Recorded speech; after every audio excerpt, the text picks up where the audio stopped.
You are joining the St. Vitus Bar Age of Quarantine. My name is Caroline. I do social media marketing stuff for Vitus. I'm also an artist, and I am here today because I've got one of my very favorite people in the world, Steve Schwegler, will be joining. Steve is from, you probably know him best from Pyrrhon. He also is in a band called Vitus and another band called Weeping Sores.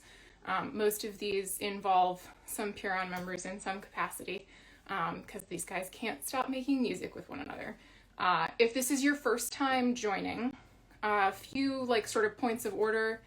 There's a comment box in the bottom. You can ask questions also. There's a dedicated questions box as well, which makes it easier to track questions. But if you just want to say hi, there's also the comment box.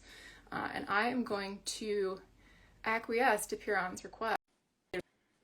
I'm very excited because I haven't seen Steve in a while. So let's see if this works. Hi. Hi. Steve! Yeah, no problem on my end now. You're good. Okay. Yeah, I hit a button. It was bad. Buttons are really, that's what they're so cool. Yeah, it's fine. We're very professional here. I'm very professional. But yeah, thank you so much for actually taking the time to do this. It's also just good to see you. This is not going to be an objective thing because I obviously know you. Yeah, exactly. But yeah, it's 7 books and 2 yoga blocks and 2 rubber bands. Nice. Holding the whole thing there. It's quite a rig. I'll send you a picture later. Yeah, I'll send you a picture of the old setup before I caved to vanity and got a mirror light that has or a ring light that has a clampy thing on it. Awesome. I want a proper AB of that. It's dark. But yeah, so I'm just gonna punish you for the next hour about music because I'm not sure I've ever properly taken the time to just ask you a million questions about your process, how you got into stuff. I'm very excited. So and also you've got the new Vitus record just got announced, so definitely gonna ask you some questions about that one and all that stuff. Yeah, cool. I'm excited. Let's do it. Cool. I actually don't think I know how you started playing drums. Well, my parents got sick of me breaking my Etch-a-Sketch when I was 12 or 13. I hit it with a paint spread, one of those thin wooden paint spreaders that you use. It has that weird cutout in the middle, whatever that's called. Yeah, wait. So you were using your Etch-a-Sketch like it was a drum? A snare drum. It has a good snare drum sound. Yeah, it's pretty good. That's fucking amazing. Different size pillows, and also at the time when I was 12 or 13, I thought that you kicked a bass drum with your foot because YouTube wasn't around yet, and I literally thought that. So I thought some weird stuff. So I did that until I realized what they were doing, and then I had a small crack in this toy box that was full of blankets. So I did whatever I could. You built your own drum kit out of. That's fucking awesome and maniacal. Yeah, it lasted about as long as it could, and then it all kind of fell apart. A fan, the steel fan cover, it makes a fantastic cymbal, actually. A pretty good ride cymbal. I can actually see that, I think. Yeah. This explains a lot more about the improvised percussion a little bit on What Passes for Survival. So. Yeah, I mean that the funny thing is that that was all Doug. I know that was Doug's idea, but I know you guys are sort of simpatico in that respect. If I was there, I would have hit it for sure. But I mean, Lev, of course, when he walked in, blamed it on me immediately. He's like, Schwegler. He took a picture of it, and it was just his drums, my drums, next to a pile of trash, and he thought it was my fault. And rightfully so. I mean, Lev has been known to be wrong about 1 or 6 things before, so I really hope that he joins so we can just shit talk him. But yeah. Well, and then also, you're not just a drummer, you play also guitar. Yes. And I would assume that means you at least know how to play some bass. Are there any instruments you've been hiding from me that you also know how to play? Not really. I mean, I played a little bit of keyboard and a little bit of cello briefly. I basically just, I can see Chris Gregg is just like trashing me back there. No, he's trashing Lev. Yeah, Oh, there we go. okay, got it. He can trash me too. That's fine. No, I played a little bit of piano and a little bit of cello because I was trying to basically just record parts that I thought needed those instruments. So anytime I think I just want an instrument sound, even if I can't play something at all, I will just like grab it and try and just play it until it works. And then be like, yeah, I played that. And they'll be like, so you can play? I'm like, no, I can't play that. I mean, that squares. And that's actually another thing that I'm absolutely going to make you talk about later is just the recording, like the fact that you recorded the whole Vitus record yourself. And I know it's not the only thing that you've recorded as well. Well, so the only thing I didn't do myself this time around, I did live drums and live mics and everything. And a friend of mine, Joe Smiley, who Chris Gray will also know since he's here hanging out, because he did his Woe Spell for the Death of Man with him there at his studio, Red Planet Recordings. I did the drums there. And then, so Joe helped me out with drum sounds, but I recorded everything else myself. And nice. I basically, like my house in Ambler, I had like my washer dryer over here, and then I had my amps over here, and never the twain shall meet. I just took I turned them off and set the microphones, and then I recorded just down there. Are you telling me that you opted not to put field recordings of your washer and dryer on the upcoming record? As it turns out, it didn't come through very much if I had tried, because the mics were so close to the cabs. It wouldn't catch me personally. I would love to have put some ambience in there. I've always wanted to try that thing where when you're a kid and you talk through a fan and your voice is all like blah, blah, blah, blah, blah, kind of thing. Like I kind of wanted to try some of that, but that didn't work either. So I'm sure you could convince Doug to do that. Just make him record vocals through a fan. He doesn't do that. I mean, he's kind of doing that anyway. Yeah. He may try it one day. I don't know. We try all sorts of stuff. So yeah, it's the band. We try anything in one basically. So it's cool. Well, so I know if you can tell me a little bit about the beginning of Vitus. I like know bits and pieces because that's about when Doug and I started talking. And I met you not long after that, but like I'd like heard about you because of Vitus long before I ever met you. Right. Yeah. Because I was disappeared. Yeah. So for everybody who's watching who doesn't know, me and Doug have been friends since the high school times. I've known him for like 16 years. I feel like the number goes up every time because literally it does go up. It's funny how time passes like that. And shortly after we met a couple of times, I think we met in person twice, maybe 3 times.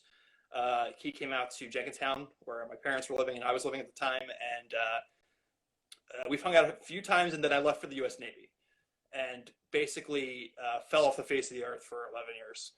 And not totally off the face of the earth. You did sometimes show up for like banana pancakes. Yeah. Banana pancakes, bacon pancakes. I'll never forget that. Eating that and looking at your guys' picture or poster of cockroaches saying nom nom nom on it. Oh my God, yeah. It was fruit fly infestation. Oh, fruit fly. I always say it's roaches, and I always mess that up. Yeah. I mean, given where your life has headed, I think the roaches association, roaches as like an entity, looms somewhat larger in your life now. It threw up a signal flare for me. It's like, what's that? I just couldn't see it. I wasn't close enough yet. Yeah. So how did Vitus start specifically? So I played the drums for a long time, starting when I was like 15. And then when I joined the Navy a couple years later, I advanced in the drums. I got really good at them really fast. I took to it really naturally. And then I could not play anymore because I was in the Navy. Really, there was like one drum set on one bass that I would go to that I would see maybe every couple of months. And then that was the only time I could play. And I'd walk out with blisters all over my hands because I didn't have any technique at all. And I just was like, 20 and just swinging. So I bought a guitar for like $200, like a Epiphone guitar. And I started trying to learn Morbid Angel riffs on it. And I couldn't play guitar at all. So I had no business trying to do that. No, And so no, fuck you. You had every bit of business trying to do that. That's so cool. well, what happens is when nobody's watching you, like you can't like really like, and when you're young, you're a little fragile. And I think that like when no one's watching you and you have a guitar and no one's paying attention to what you're doing, you'll just try stuff like I'm going to pick this string as fast and for as long as I can, and nobody will care or know what I'm doing, you know.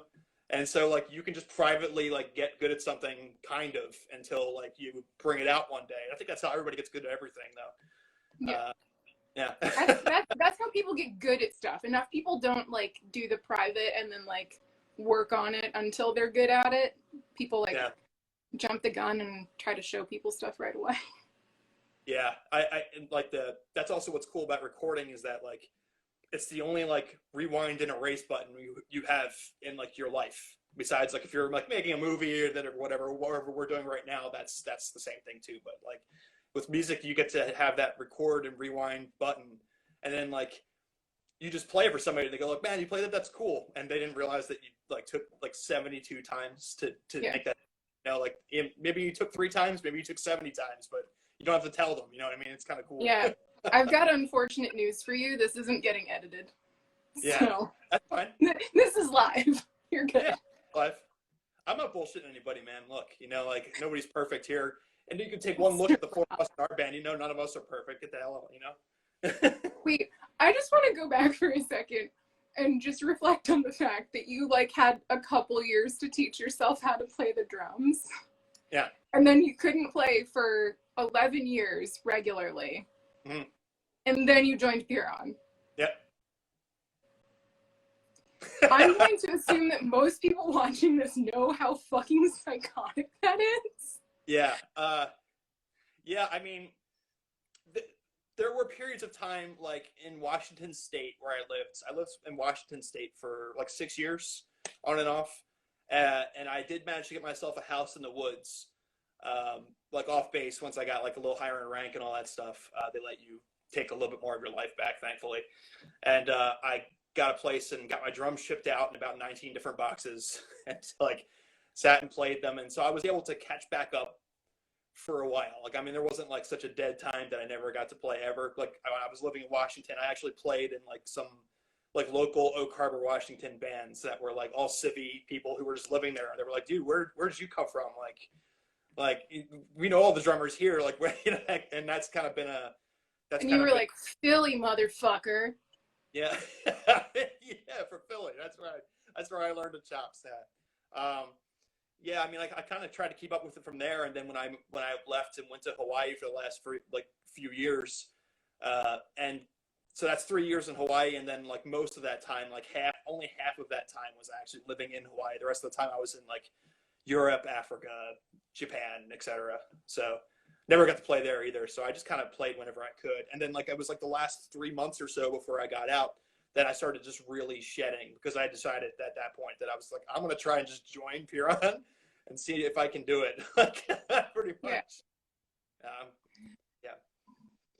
Wait, but so you didn't answer my question. How did Pyrrhon, or how did Vitus start? Oh man, we went way off. So No. Keep going down these digressions. I love them. We'll get there eventually. This is what happens when you don't talk to people for a while. You're like, oh, right? I water slide, you know? No, so I started Vitus because I was learning the guitar, and Vitus was my guitar learning project. It's a little similar to how Weeping Sores was Doug's, not his guitar learning project, but his guitar improving project kind of thing. So it's like a more like advanced brain version of like what I was doing. But like, so I mean, I basically just tried to write songs because I was like fascinated with like songwriting, and especially in such a bizarre genre as metal or death metal or any of that stuff. I had ideas about it, and I just thought like, I'll just try to put these weird ideas together that like, let's put like, I wonder what Morbid Angel and Enslaved sounds like together. Like, let's try that. Or like, what's Anel and the Thrax sound like combined with Yob? Or like, you know, there's stuff I just wanted to try, and like, I just kept messing with stuff. And that was what Vitus was at the beginning. And also it was like, I want to learn how to record stuff better, or put the stuff together and like figure out. And it was like less recording and more like just figuring out how to like mix things, pan, EQ things, do all the sort of pre-production and regular production before something goes and gets mastered. You know, I learned to learn all that stuff too. So I mean, it was a huge learning curve. Like I took all my spare time basically being in my early 20s, just trying to do that stuff and not doing much else. Cool. Well, so, and then I'm trying to remember the chronology. You wrote, like, I guess it was the second Vitus LP, mostly while you were in the Navy and like while you were like exiting. Huh? So Man Does Not Give, the one you did art for? Yes. Yeah, I did that mostly deployed. So the first one I did, the very first one that Doug and I did, I was living in the state.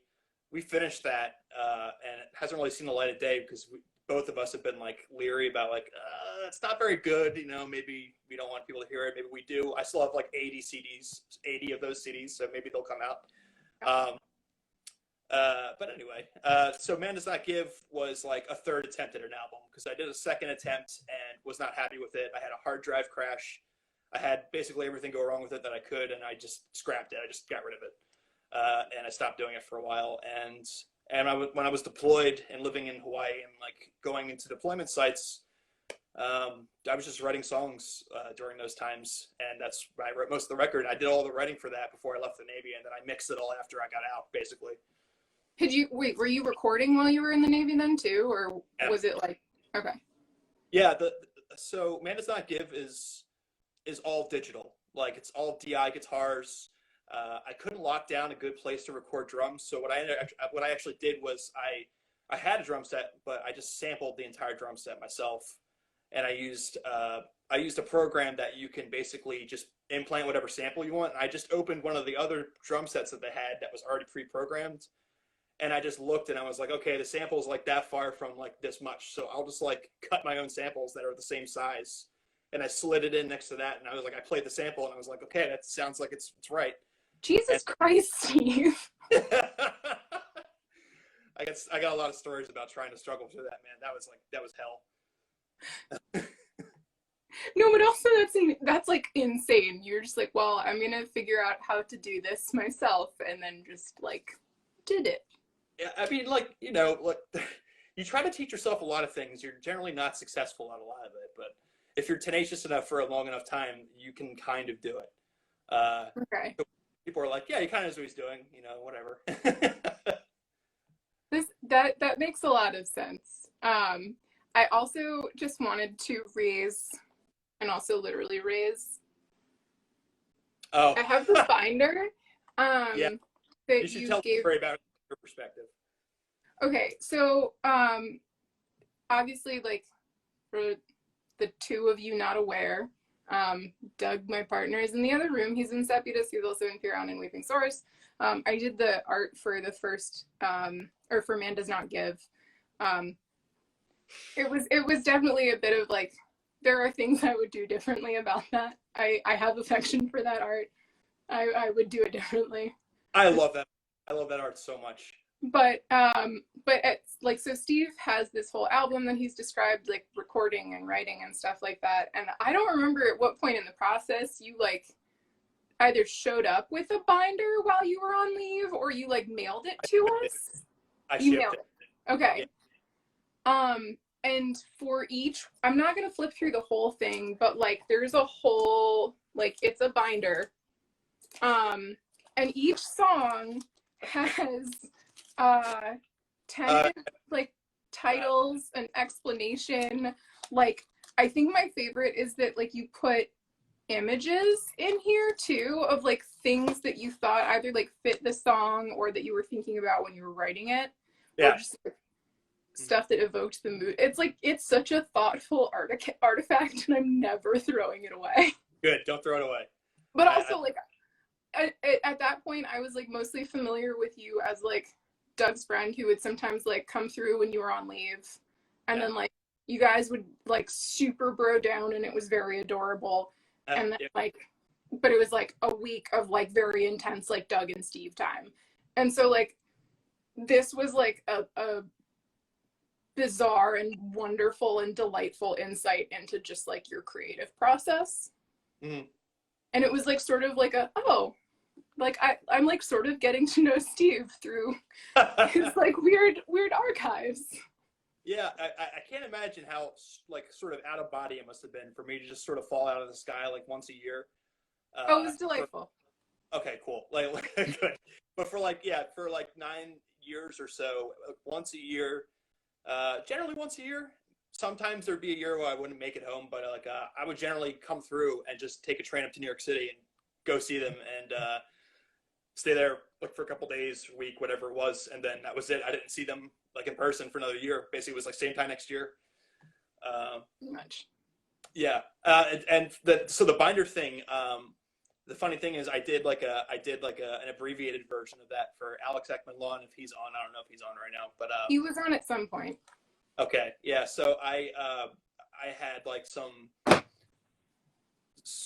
Let me explain it like this. So like when I'm gearing up to write an album, I like to look at a lot of artwork, and I sort of just copy and paste and keep pieces that I find online, and I look up and see who did them, and then if I like the artist, I look up a bunch of their other stuff, and then I'll keep in kind of a folder, with their stuff in it, like, which sounds really spy-y and like narky.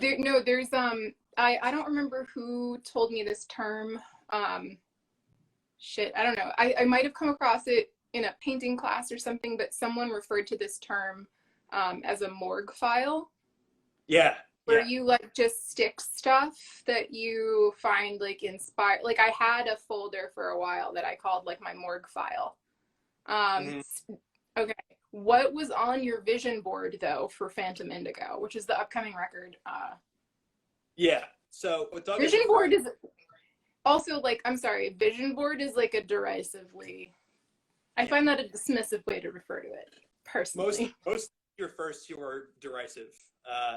I have a sort of filter where it's just like a wavelength that I just cut like the tail off of it. And I just get like some of them. Love you, man. So it was like the same thing where it was collagey, like with like the stuff you got in that binder for Man Does Not Give was originally my vision board for that album, and then I pulled it all off the wall and I took each of those pictures and I categorized them how I wanted, and I sent you in the binder. Whereas this time around, I did print them this time as well. I don't remember every artist's name. Like I know Eric Lacombe was up there. I know. Oh boy, I should have put this in front of me before I start. But anyway, I had a bunch of stuff, and I sent it to You're good. Ekman-Lawn. And I don't know a better term. Vision board is actually cute. I like that term.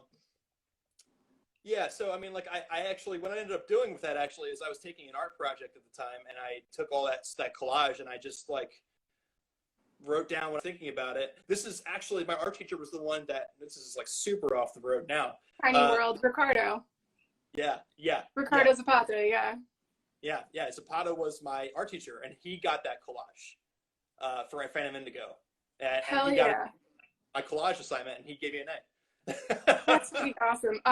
Yeah, he was my, I can't remember if he was my figure drawing TA or my painting TA. I think he was my figure drawing TA, but I can't remember. I think he's the man. Mm-hmm. Yeah. Yeah, he's the shit. Yeah. But yeah, so Alex got the digital version of those files, and I basically did the same thing as I did with you, but it was just a long email instead. It's funny that I was really far from you, and you got a big giant binder, and I'm like 6 blocks from Alex, and he got an email. Yeah, take that, Alex. Take that, yeah. Yeah, we'll see if he's still tuned in now that we're just openly trashing him to his face. Fight me, Alex. No. I don't know. Where did I digress to? Where did you ask last? Doug was asking what the vision board was like for Phantom Indigo. So I mean, it took a couple different forms. Like I basically took like a painting easel, like a white, it was like an unbased, like there was no white paint or anything. It was just the original canvas on it. And I think it was like an 11 by 14. And I like thumbtacked like printouts of all those pictures on, and then I put it on an easel stand in my living room in the Ambler house. So every time like my brother and his friends or somebody would come through, they'd look and be like, "Oh," and they just like go upstairs and just like that's fucking awesome. Also, welcome to the party, Alex. Hi, Alex. Thanks, Brandon. Brandon, appreciate you coming by, man. Yeah, seriously, thank you, Brandon. Yeah, but I mean, also, so that's amazing. So people would like come into your house, and then like your like extremely intense like vision board would be just in the downstairs. Yeah, I mean, it's not even one of those things where it's like I was trying to be like Brian from well, what the hell was that? Space. Pain, Brian. Fear, anger, shit. Yeah, watercolors. Fear, pain, anger, and suffering. Oh, this is embarrassing. Yeah. I can't. Yeah. Someone asks him. Covered in paint and like camouflage in the back, or you'd walk into his place and be like, "Where is he?" He's like, "Oh, he's trying an abstract constructionism." Yeah, it was kind of like that vibe, but like if they knew what I was doing, they'd be like, "Oh, look, he's just doing a science project, whatever." Yeah. I'm sure I looked at the text if you didn't know what I was doing with it, but it's just like I was just printing things out, whatever, just categorizing. Yeah. I mean, the shit that's currently taped above my desk at my studio is definitely like, it's good that no one comes in there right now. Yeah. You know what's going on. I mean, like when you were doing the first, well, both Weeping Swords so I'm sure like your subject matter was not something that you'd want someone to walk through and be like, stop and looking and be like, what is she doing? Honestly, like I think right now I have a combination of tumors, flayed hands, and like placentas. Yeah, it's good stuff. It's reference material, man. I mean, like you imbue it with this thing, and then it's just a reminder. It's like the musical artistic version of like tying a rubber band around your wrist and being like, oh, I put that there because I wanted to remember that my muffins are in the fridge or whatever. So you don't leave the coffee cup on the counter again, but it's like the artistic version of that. Well, and that's sort of funny because like one of the things that I think a lot of people, maybe people who are watching this right now kind of grok, but I think a lot of people don't really get that like a lot of different media consumption can kind of function as like research. Yeah. Like, yeah, it's an abstraction, but it's research. Yeah. Yeah, I mean, like I had some professor at one point who was like, if you're stuck, go just fucking watch a movie. Like that's research. It is. Yeah, it counts. You know what else I do before I write a Vitus album? I watch the whole Wire, all of the Wire, like from beginning to end. Wait, for every Vitus album or just this one? Every Vitus album. God, we just finished doing that again. But I guess I just love that show. I mean, but it's a good excuse. I mean, I might even watch separate episodes between. But before Man Does Not Give and before Phantom Indigo, I watched The Wire like all the way through. Just like bam. Yeah, that was one of our quarantine projects. Maybe Doug, before he writes the lyrics next time, should join you. Yeah. Like live stream each other. The subject matter changes completely, but that The Wire is just like it's like a mood. It's a mood thing. Where you're just like, I just want to watch this, and it puts me in the right headspace where I'm like, I just want to watch the whole Wire, and then I'm like, I think I'm ready. You know what I mean? Yeah, that show has aged surprisingly well. I don't think it gets old, man. I think it's timeless, even with the beepers and the phones and everything. I mean, it's like once you understand what that stuff's doing there, a show like that's just aimless. I mean, like you can show that to anybody, man. They're like, that works forever. Like that show just, and Sopranos forever. You don't have to be from Jersey to know what's going on there. You can just go like, oh wow, I mean, it helps. Yeah. Not that I'm from Jersey, but I would imagine that it helps. Yeah. I don't know. Yeah. Depends who you ask. If they're from Jersey, they might say it. Man. Yeah. Fair. Well, so then speaking of your media consumption habits, what sorts of stuff have you been just like, I mean, I know you guys are not currently practicing for Pyrrhon because distance. Yeah. But as far as like stuff that you've been consuming recently to keep yourself either occupied or inspired or distracted. I sense this is a question that comes up often in these interviews. No, I actually No?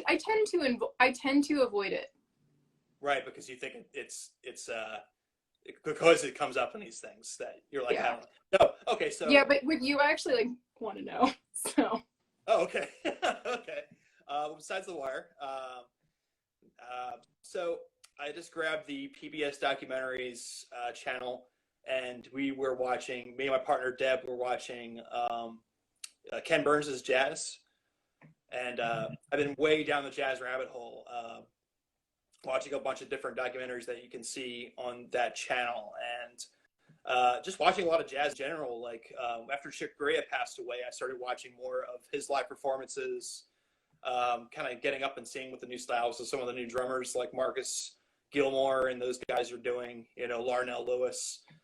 Watching a lot of drum stuff, of course, because I'm just like, man, like your drums sound a million times better than mine do right now, because mine are just like these pads that are in a Philly apartment, so they sound like buckets. Yeah. I watched a lot of that. Not a lot of TV series. I mean, like I think just a ton of docs right now, man. The thing is, I usually read more too, but I'm also still trying to finish. This is my last semester of college, so I've been really like sort of just enveloped in college stuff. Engineering takes a lot of attention and demands a lot of effort, you know. So I don't read as much as I usually do, or watch as much as I usually do. Oof, I had a burrito there. So Full Manus, that is. I have watched Full Manus actually. Eric Malave turned me on to Full Manus. That's Milford Graves. He was like a Queen's drummer, and I loved. Yeah, it was amazing. I actually love Full Manus. I'm gonna watch it again because nobody films like that, like where they film like their like the guys like you're like you think like they're filming the guy because he does jazz and he does this particular kind of jazz, but they film the doc being like, oh, like this is the way this guy thinks and lives and sees the world, which is like, oh, I wish they stuff like that. Yeah, so yeah, Milford Graves was amazing. Yeah, definitely. Nice. Stuff like that. Yeah, stuff. Nice. I mean, that makes perfect sense though. Like, and also to me sort of makes sense as to why you were a good fit with like the Pyrrhon vibe. Mm-hmm. Just because I think you guys all have jazz in common is one way to kind of put it. And the funny thing is that we rarely talk about it. We are aware of each other's stuff. Like we all love it. We all like different sectors of it more than others. Like, but we all have our through lines of like Bitches Brew, John Coltrane stuff, Ornette Coleman stuff. That kind of through line runs through all of us. Mahavishnu Orchestra. Those are our through lines. Those are common lines in the band. And then all of us like our own versions of jazz. And then we check each other's stuff out every once in a while. Like they'll hand me this record, or we'll hand each other stuff. And I mean, it's very rare that like one of us will be like, I just don't like that when it comes to jazz. Like it all kind of makes sense. But it's in the background of our conversation, in the background of our songwriting. Like we never look at each other and say like, hey, let's do a jazz part. Like it just doesn't happens. Yeah. Organically. Yeah. It's not like a forced thing. Yeah. Like you'll see somebody doing something that is jazz like, and you'll just start just doing it with them. And it's like, okay, like that'll work. Let's do that. You know, without saying the J word, you know. It's not like it's a curse or something. It's just like, don't say jazz out loud. But like, because we come from such a noise rocky and metally perspective, like we make the references with that language, but we don't use the language of jazz very much, except for just improv, you know. Yeah, well, and actually one of the things that if folks watching this haven't checked it out, Hank Steamer has this podcast called Heavy Metal Bebop, And he did an yeah, and he did an interview with all four of you guys. All four of you guys were there for that. Uh-huh. Yeah, at your house. Yeah. And a lot of the other episodes also like talk to like jazz people about their interest in metal, and then like metal people about their interest in jazz and stuff. But Great. I don't know. Yeah. I don't know that that's even really like a digression so much as just a plug for Hank's podcast. And also Doug is saying that jazz is a power that can be used for evil. It's true. It's true. For our evil. Yeah. It's even though live evil was done decades ago, it's still just live evil, You can just, it's still hanging out there, Man. Yeah, but jazz is the shit, and heavy metal bebop is pretty good. I've heard every episode of that, and it's really, I can't recommend it more, Yeah, plus Hank is just kind of the greatest. Hank is awesome. I can't wait to see him again sometime. Yeah. So then I guess, I have like multiple avenues I'm trying to go down here, and I'm not sure which one to pick next, but I wanted you to talk just a little bit more about, since it's coming out soon and we have like a premiere track and stuff like that, a little bit of sort of like the vibe and intent and like the process of writing Phantom Indigo. Like we talked about your like morgue file that you sent to Alex and sort of that process, but I was wondering if you can kind of expound upon that a little bit. Yeah, like that. So that those sorts of files and that sort of thing are my pre-production, if you want to say. Like those files, those pictures, the wire, like all that stuff is like pre-production. And then it's just for this one, I just started writing with no order in mind.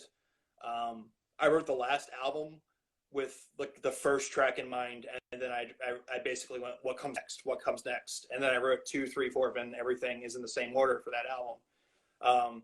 And this time around, I was just like, I don't want to do that again. It's kind of like restrictive, and I don't want to have to worry about that again. And so I just like. And you did it already. And I did it already. Yeah, I mean, and I like how it came out. Like it like it's definitely an interesting tool to use to be like, okay, well, I will intend to write the next song, and then whatever that first riff that comes after the last riff from the previous song, we'll start that, and then that's the next tunnel that you can do.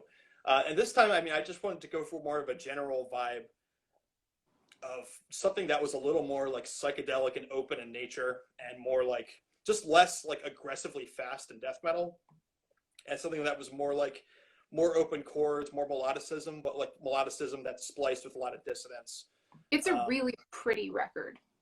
Yeah. Like, there are like really beautiful moments on it.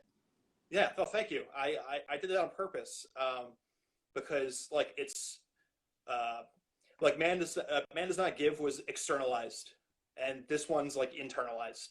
Like there was like a lot of pointing at things and yelling on the last one, and like this one, and like this one was more like just like literally the Phantom Indigo of like just the thoughts that are in your head that aren't real, that are just like floating around.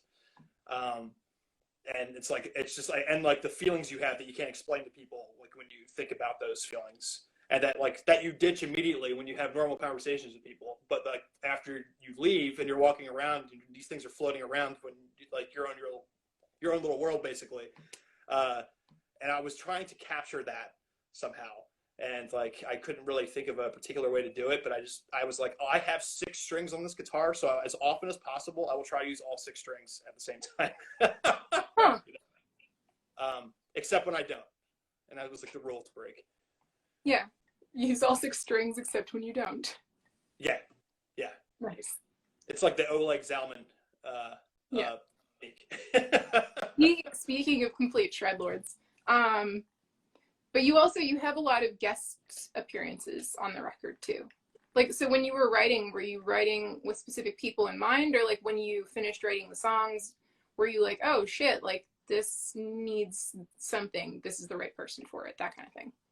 Yeah, so I did it more like the latter. I wrote the songs, and then I rewrote the songs after demoing everything on guitar. I feel the need when I'm initially writing stuff to write the whole thing first. It's like drafting like your first writer's draft of paper. Mm-hmm. have this long over bloated thing, or you have stuff that's missing after you read it like the next day or the next. This is Phantom Indigo, that we're talking about. Yeah, it's the one that's coming out on, it's June 2nd. Yeah. Yeah. And so it was a matter of like recording all of the guitars and just listening to it, and then just being able to sit back and just hear it after a week or a month, and then rewriting it. And then so for the soloists, I really picked the soloists for parts of songs, because each song has such a different vibe to it, in the cohesive whole. There were just spots that I identified where I went like, and I didn't think like I need someone here. I thought like I need Evan here, I need Pete here, like I need Dylan here. And I was just like, I just picked the right people for the right parts. Like it was like good casting, you know what I mean? Like in a movie. So I was like, okay, yeah, like I should cast these parts really well for these soloists. And I mean, because I did that, I didn't have to tell them anything. I just told them the length that I wanted over it, and they just did it and sent it to me. And I was like, it fits, like it's perfect. So that's basically what happened. It was very serendipitous, you know, as they say on Long Island. It was. I can't do the White Lagerman. I'm sorry, yeah. My voice won't do that today. Yeah. It may turn on you. Don't try it if you're not, you know. I haven't like warmed up appropriately. Yeah.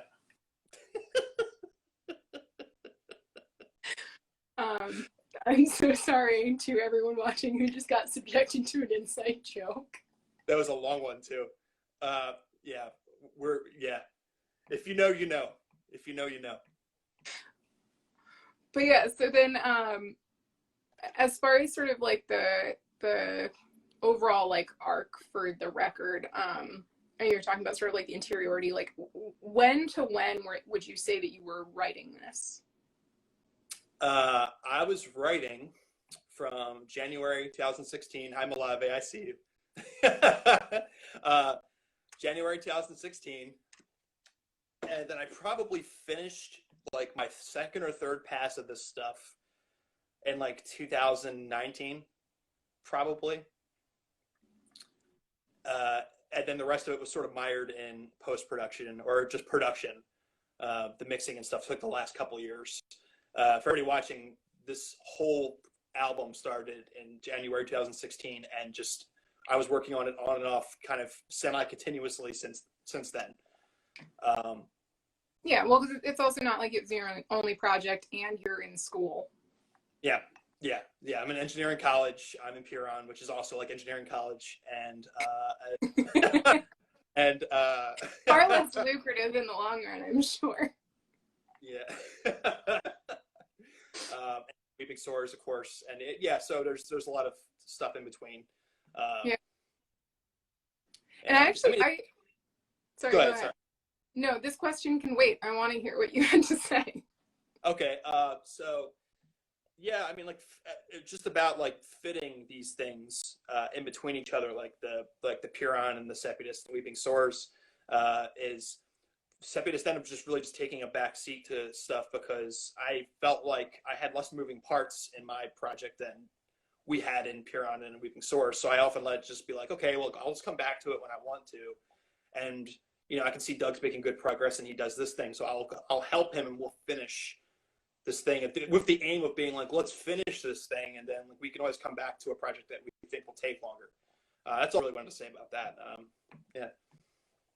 Well, and it was this, well, because it's relevant, I think, and, you know, the Weeping Sores self-titled got re-released yesterday on vinyl and cassette, and you recorded like a lot of that.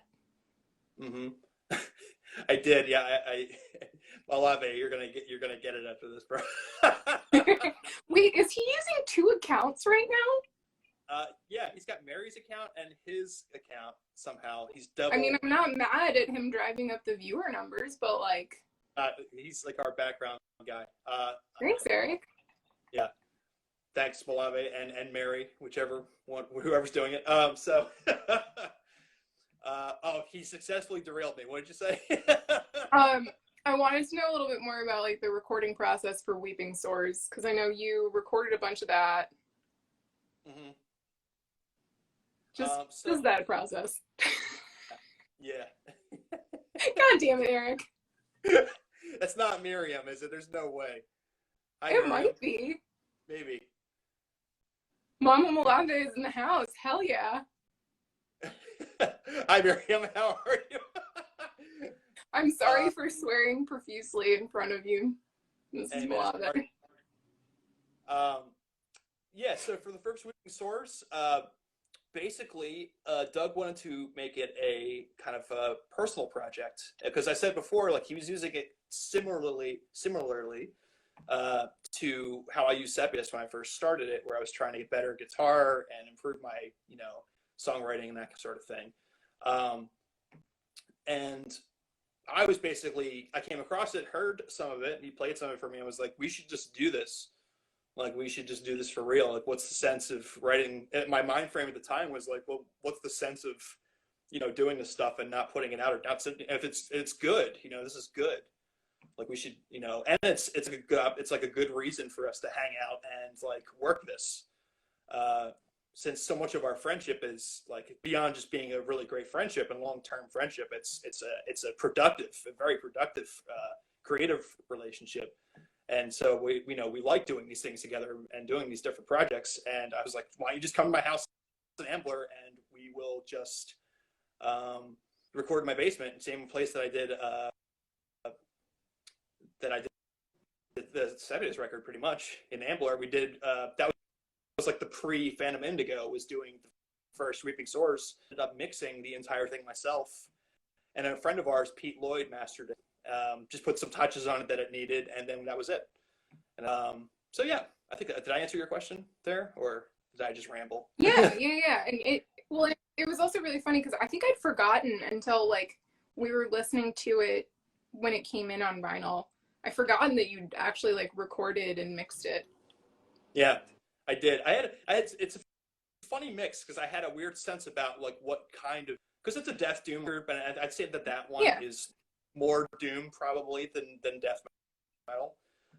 If the percentages, it's just a slim margin, but it's like pretty much mostly doom. So I wanted like foggier, sort of like heavy, dense, like watery air. But it's hard to breathe. Sounds really cool. Yeah, hard to breathe in Florida, like that sort of thing.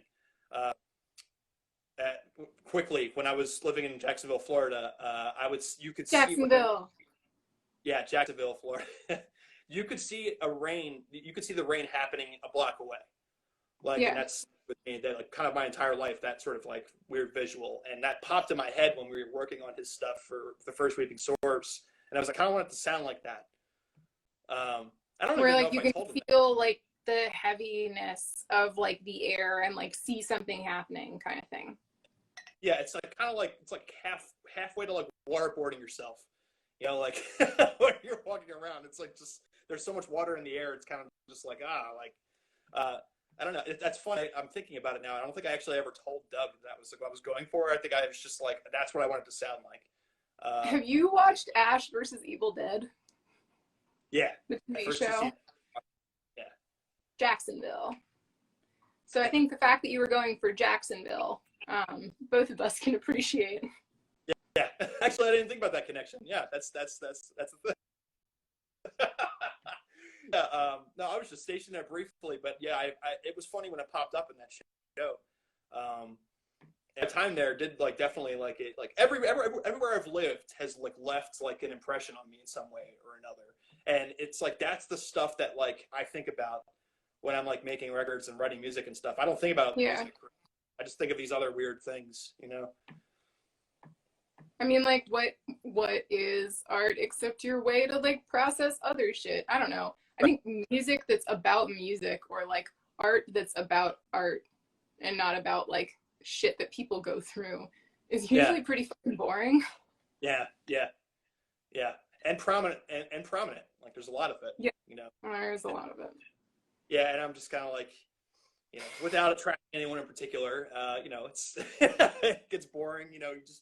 I think a lot of people, they have their own ideas about things. They pick whatever medium they pick. It just sort of falls in their lap. They're like, oh, I guess I'm a musician, you know?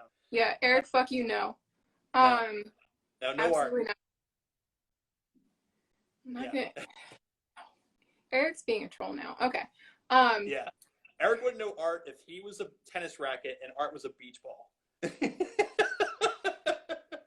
I mean, that comparison, let's call that comparison art. That was art.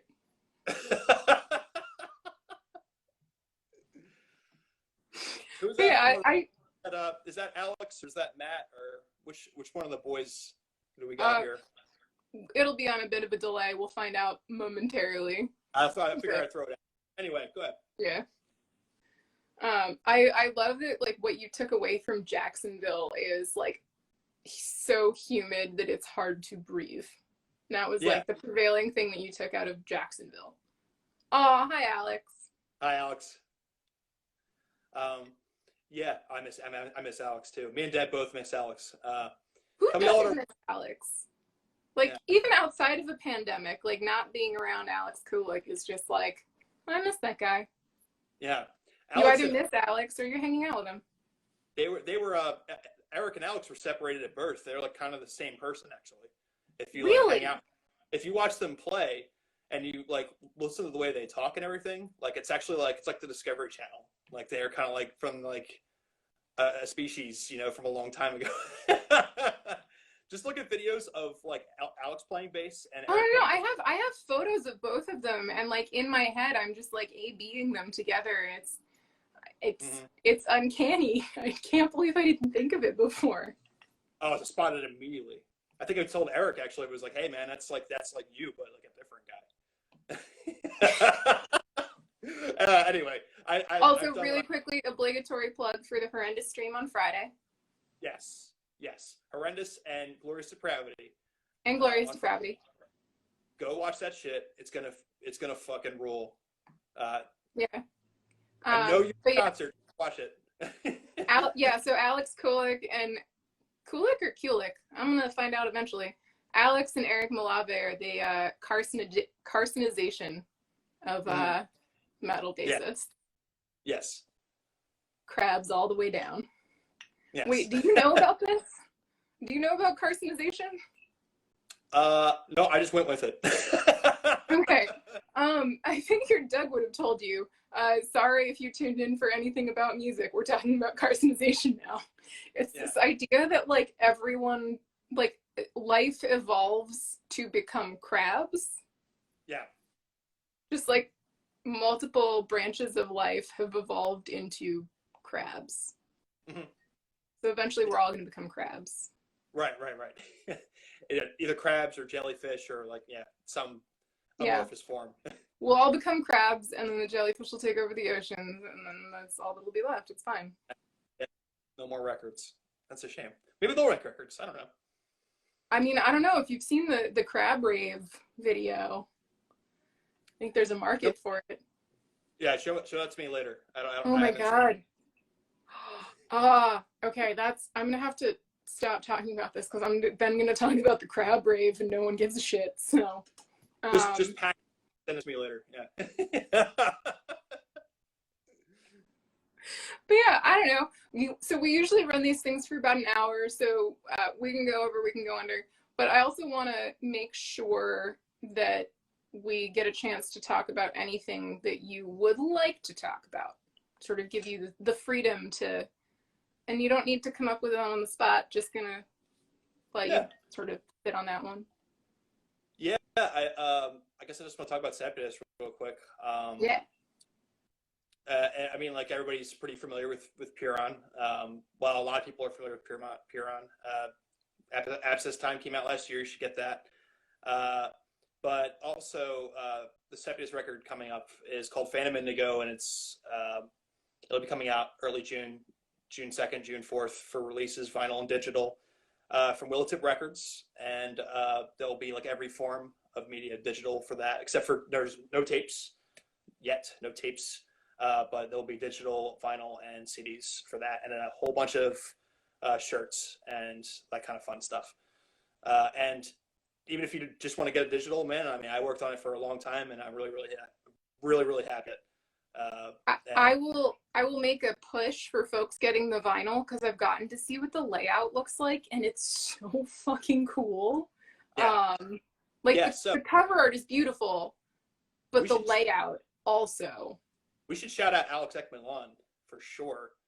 After punishing him earlier, I'm sorry, Alex. Yeah. So I was really amazed, like literally really amazed with his work. I had no idea kind of what he was going to do. I told him like what I was looking for, and he just nailed it. Like he knocked it, like he took that ball and he knocked it out all the way out of the park. It's like gone. It's like long gone.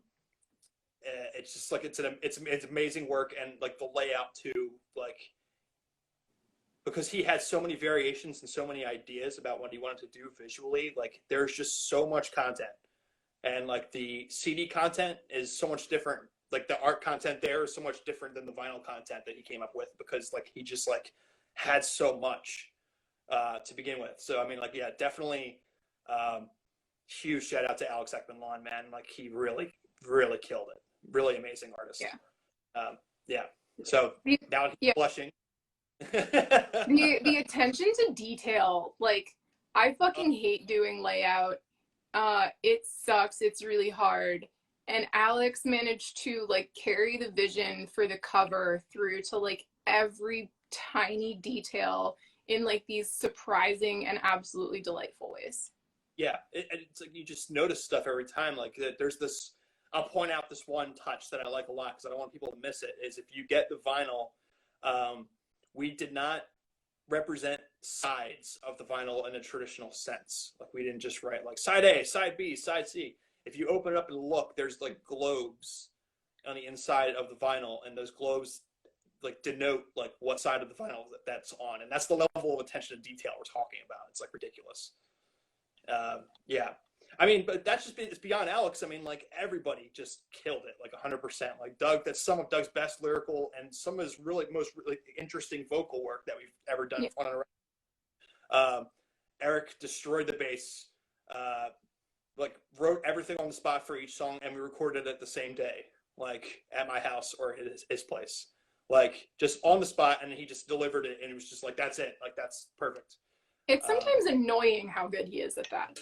Yeah, I'm just saying. Yeah, so I mean, everybody who was involved, like it was just like nobody slacked. Marston was amazing as ever. Joe Smiley killed it. The drum sounds. I mean, everybody ruled. So, I mean, it's a full package affair. It's not just me being obsessed for 5 years and watching The Wire. It's like a lot of stuff came together, and I'm really proud of it. So I'm gonna have to listen to The Wire like on mute and fast forward with the record on at one point. I'm gonna like see if I can just blast through the whole series. I don't know if that'll line up or not, but I mean, I don't know how fast you'd have to go to make that line up. But like, I will say I haven't pulled any audio out of that show in the album, so there's none of that in there. But that's explicitly for me. But yeah, I just want to like get myself in the Phantom Indigo headspace. Yeah, you should try it. It'll be fun. Eric did want to make me ask you about the aluminum kit. Oh, yeah. So, for everybody who knows who Dave Woody is, he's one of my favorite drummers, like one of my favorite metal drummers, and he plays this drum series called Trick. It's American-made drums, and they're made out of aircraft aluminum. It's just fun to say, aircraft aluminum. You know, that's why I say it all the time. And they sound amazing. They're heavy as hell to carry around, but they sound amazing. And wait, they're made out of aluminum, but they're heavy? Yes, because they're like thicker shells. Like the heavier the wood, that's for sure. Yeah, fair comparison. If I pick up like a wooden bass drum and I pick up my bass drum, it's like completely different weight wise. Yeah, but I love those drums. I've beaten the hell out of them, and they've held up, and they sound amazing. So that's what I play. I play Trick drums. They're aluminum. They're aluminum drums, and they're fun. Nice. So that's, and he's playing them more than I am now. So like I'm sure he's really happy. Fair. I will also just note that like one of the happiest I think I've ever seen you was when Whitty was at a Pyrrhon show and like told you that you were an awesome drummer. And I swear that you just floated. It was like my favorite thing ever. We were playing with Dalek and the austerity program, and I think Woody was there for the austerity program. He was actually in town because he was playing at some kind of New York City Led Zeppelin live show thing where he was doing like That's why he was in town? Well, okay. Yeah, I don't know why he was in town, but I mean he lives in like, Richmond. So it was super random. What I'm trying to say is that it was super random that he was there. I was like, what the and that's how he always pops up and seems like repeatedly in people's lives he just sort of just appears, So also Malave's told me Adam Jarvis told me stupid because I watched Pig Destroyer play in Texas, and we played also in Texas at Austin Terror Fest, and I was like, I just want to quit after watching. You're stupid. Don't do that. Something like that. Sounds about right. He's a great guy. I love Adam. Yeah, please don't quit. I don't think there's really much of a risk of that at this point, but no, there's no risk. There's no risk of it. It's still pretty awesome. I can't wait to start it again. Can't wait to start playing with the guys again. That'd be great. Yeah. But yeah, I know. I'm crossing my fingers. We'll all be vaccinated eventually, and then we'll be playing again. So it'll be all right. Yeah. Sooner rather than later, one hopes. But, when it happens, it happens. Mm-hmm. Cool. It will happen eventually. Yeah. Any parting shots? Thanks. Thank you for having me. It's good to talk to you. Thank you for agreeing to do this. Yeah, your face or heard your voice in a long time, and it's always good to do these things. We should do another online thing sometime with you and Doug and me and Deb again, because that was fun that one time.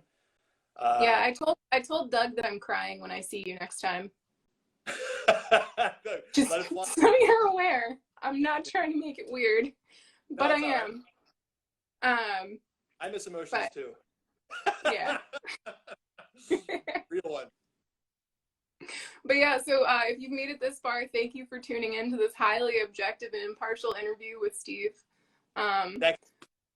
It's good, everybody. Thank you for coming through. And we will be saving this. We'll archive it on the Vitus page. We'll include some relevant information in the comments so that you can follow Pyrrhon. I think Vitus and Weeping Sores don't have public-facing Instagram pages because they're smart, and that is a terrible time suck. So yeah, we have Facebook pages and band camps, and you guys are putting these Age of Quarantines on a YouTube page too, aren't you? Yeah, they end up on a little bit of a delay, but they do end up there. We've got a guy who's helping us do them out of the goodness of his heart. So right on. Awesome. Well, thank you so much. Well, thank you. Yeah, thank you for taking the time. Obviously, I missed the hell out of you, and I hope to see you sooner rather than later. And thank you to everybody who tuned in. Yes, thank you, everybody. Be safe. Yeah.